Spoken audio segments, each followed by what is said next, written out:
Everyone, welcome back to my channel. And आज का video में we'll discuss some more three topics which comes under non-violence movement after Gandhi ji. Gandhi ji एक वो थे, like he was a candle हम लोग का समाज में, हम लोग का सोसाइटी में. So because of Gandhi ji there were many many people जिनको प्रेरणा मिला. So let's discuss. That's why ये movements after Gandhi ji, non violence movement जो गांधी जी के बाद शुरू हुआ था. तो फर्स्ट विल शुरू with the Bhoodan movement.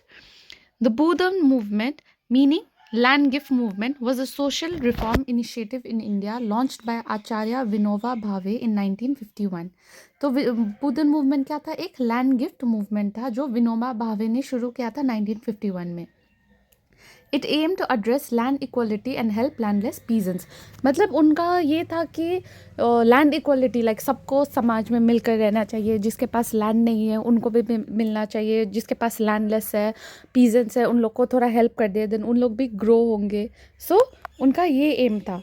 Origin began in Puchampalli village, Telangana, where Vinoda Bhave appealed to the wealthy landowners to voluntarily donate land to the poor. तो उन्होंने अपील किया कि आप वॉलंटरी जाके प्लीज़ थोड़ा लैंड दे दो, लाइक आपके पास बहुत सारा है तो थोड़ा help them.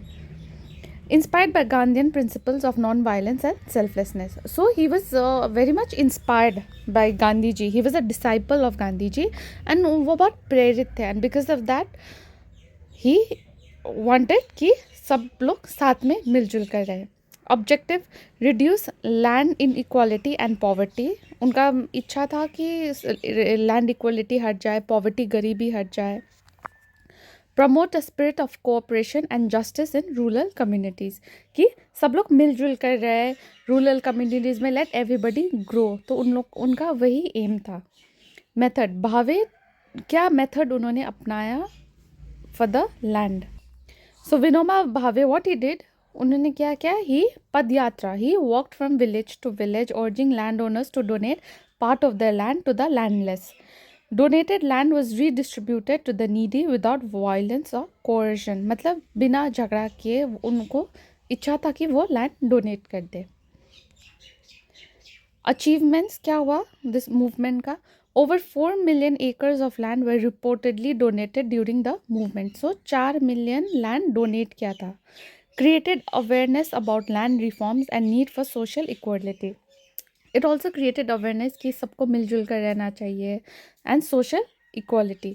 Challenges, many donated lands were barren or unsuitable for cultivation. तो सब लोग ईमानदार नहीं होता. This is a very good example कि उन्होंने जो लैंड गिफ्ट किया, दान किया, वो या तो बैरन था, उसमें कोई खेती पाती नहीं कर सकते, या तो वो कुछ कर ही नहीं सकते थे, कुछ यूज़ नहीं था वो लैंड का. Implementation of land redistribution faced bureaucratic hurdles. So because of this there were many people who got punished. Legacy, though the movement declined in the 1960s, it highlighted the importance of voluntary action for social justice. ये movement अब ख़त्म हो रहा था, like उतना चला नहीं, but still it showed that how much social justice is necessary. It remains a symbol of Gandhian philosophy in practice.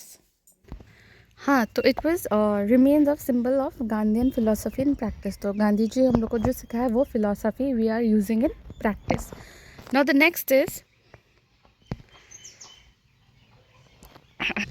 अच्छा, द बूंदन मूवमेंट और the land gift movement was a remarkable social reform initiative in India led by Acharya Vinoba Bhave in 1951. It sought to address the stark inequality in land ownership and improve the lives of landless peasants. So as we saw कि ये एक land ownership, landless peasants को लिए help करना, land gift करने के बारे में ये movement है. The movement was deeply inspired by Gandhian principles of non-violence, cooperation and social justice. The movement began in Puchampalli, Telangana, where Vinoba Bhave appealed to the wealthy landowners to donate part of their land voluntary to the landless. So Vinoba Bhave ने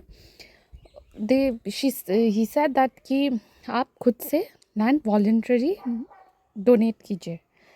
This idea of selfless sharing resonated with many, and Bhave traveled extensively across India, urging landowners to contribute to this noble cause. The land collected was redistributed to landless families, ensuring they had a means of livelihood. तो बहुत families ने land donate किया. उन्होंने क्या किया उसके बाद? Vinoba Bhave made sure that जिसके पास लैंड नहीं है सबके पास होना चाहिए, सो दैट हम लोग इक्वली इन सोसाइटी ग्रो कर सकें. By the end of the movement, over 4 million acres of land were reportedly donated. तो movement का end में 4 million lands donate हो गया था. बट एक प्रॉब्लम था कि however all the land was not cultivable, like उसमें आप कुछ कर ही नहीं सकता, ना खेती कर सकता था, वो लैंड उपजाऊ नहीं था, इसलिए उन लोगों ने डोनेट किया. सो बिकॉज ऑफ दैट बहुत डिलेज हुआ एंड लीगल कॉम्प्लेक्सिटीज, बहुत लीगल चैलेंजेस भी they had to face because of this. Although the Bundhan movement lost momentum in the 1960s, it succeeded in raising awareness about the need for land reforms. ये movement तो ख़त्म हो गया, like उतना नहीं चला, but it did remain, you know, as a part हम लोग का history में कि we should help the needy, fostering a spirit of generosity and equality. So this also shows कि we should be generous, like हम लोग को जितना चाहिए उतना ही होना चाहिए, ज़रूरत से ज़्यादा we should help others, ये दिखाया है.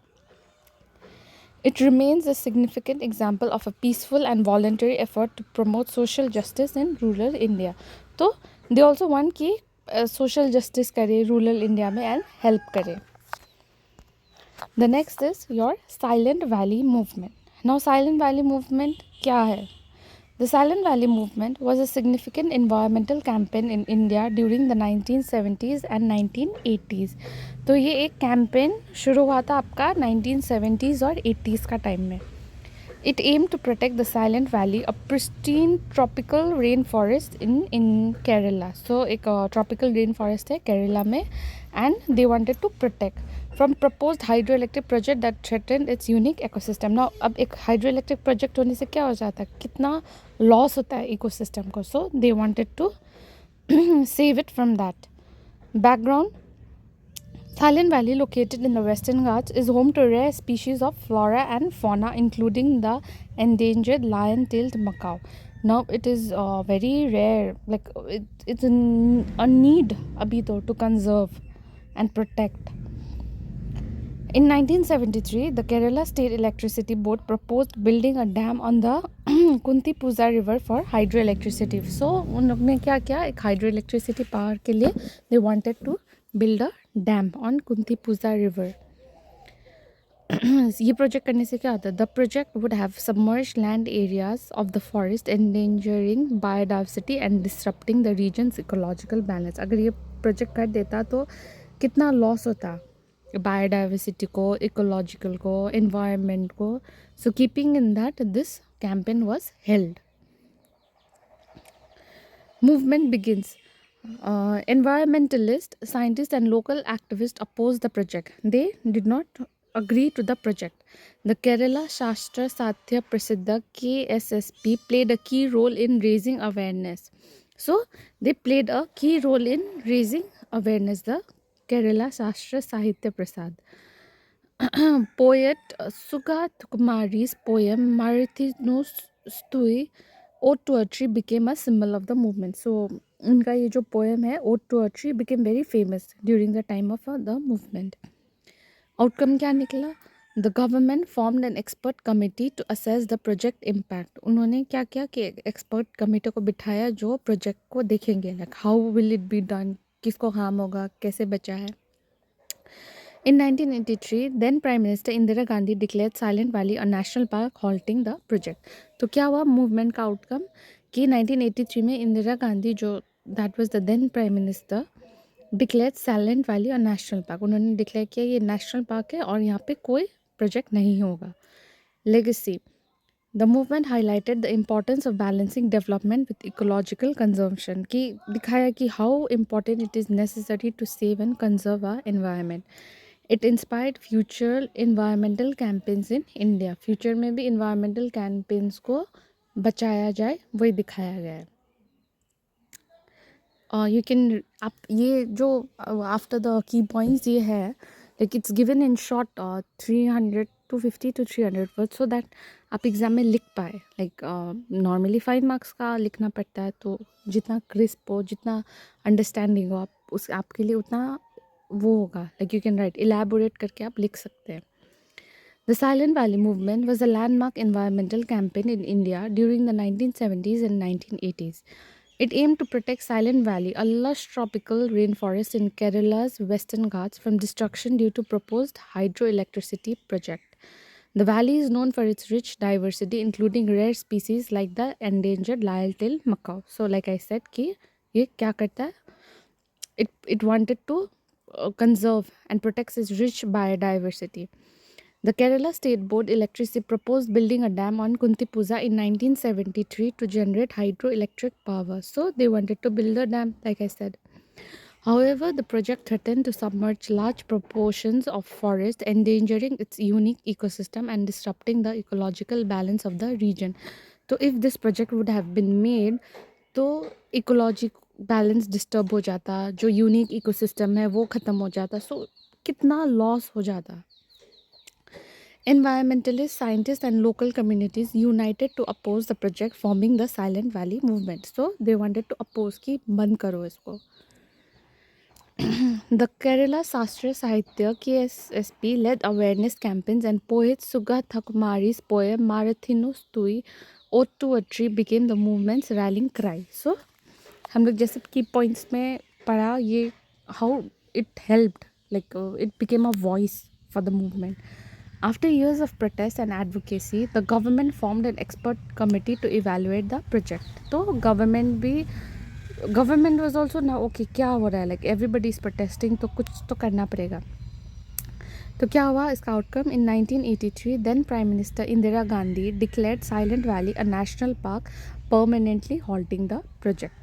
The Silent Valley movement not only saved the rainforest but also set a precedent for environmental conservation in India, highlighting the need to balance development with ecological sustainability. So ये movement क्या दिखाया कि how important it is to conserve and protect our ecological, our flora and fauna and our endangered species. Okay, अब चलते हैं हमारा next topic में, that is the प्लाचिमेदा campaign. ये क्या था? The Plachimida campaign was a Kerala's grassroots environmental and social justice movement in Kerala, India, aimed at combining the harmful practices of a Coca-Cola bottling plant. It began in ये movement था आपका एक Coca-Cola bottling plant था, and because of that bottling plant वो area में the water वो plant का वजह से सारा the area started getting dry. They started losing water. बहुत कुछ हुआ. It began in 2002 in the village of Plachimida, Palakkad district, when local residents, primarily Adivasis, indigenous people, protest the plant's negative impact on their lives and environment. So they saw कि ये कितना harmful हो सकता है हम लोग का environment में, and they are the indigenous people, आदिवासी. तो when local primarily Adivasis, यहाँ पे जैसे बोला गया like how much they wanted to protect and conserve. Background: the Coca-Cola plant, established in 1999, extracted large quantities of groundwater for its operations. तो क्या हुआ, उन लोग ग्राउंड वाटर यूज़ करता था उनका ऑपरेशन के लिए, उन लोग का फैक्ट्री में. But then because of that ground water started receding, means वो कमती होने लग गया, वो एरिया में बहुत कमती होने लग गया. This led to severe water shortages, reduced agriculture productivity, and contamination of water sources, making them unfit for drinking or farming. Water shortages होने लग गया, आपका एग्रीकल्चर प्रोडक्टिविटी कंटेमिनेट होने, वाटर ऐसा होने लग गया कि अच्छा नहीं आता था, तो वो अनफिट भी नहीं था खाने के लिए, ना ड्रिंकिंग के लिए, ना फार्मिंग के लिए. Though protests began, villagers supported by activists and organizations launched continuous sit-ins and protests near the plant. So they started protesting near the plant. The movement gained national and international attention for highlighting corporate exploitation and environmental degradation. Legal and government action: in 2003, the Kerala State Pollution Control Board ordered the plant to close temporarily. तो उन्होंने बोला कि अब plant temporarily shut down करो. In 2004, the local Panchayat village council denied the plant's license renewal, citing environmental and social concerns. तो उसके बाद जो लाइसेंस चाहिए वो प्लांट को दे डिनाइड, क्योंकि दे सो कितना हार्मफुल हो सकता है for the people living in and around. Outcome क्या हुआ? The plant ceased operation in 2004 although legal battles continued. In 2011 the Kerala high court held Coca Cola liable for environmental damage and compensation। तो देर आए दुरुस्त आए, यही है आपका सिंपल एग्जाम्पल कि 2004 में तो वो सीज हो गया, बट लीगली वो बैटल चल रहा था। In 2004 the Coca Cola was liable for कि हाँ उन्होंने सच्ची में इन्वायरमेंट को डैमेज किया है and they had to compensate, पैसा भरना पड़ा।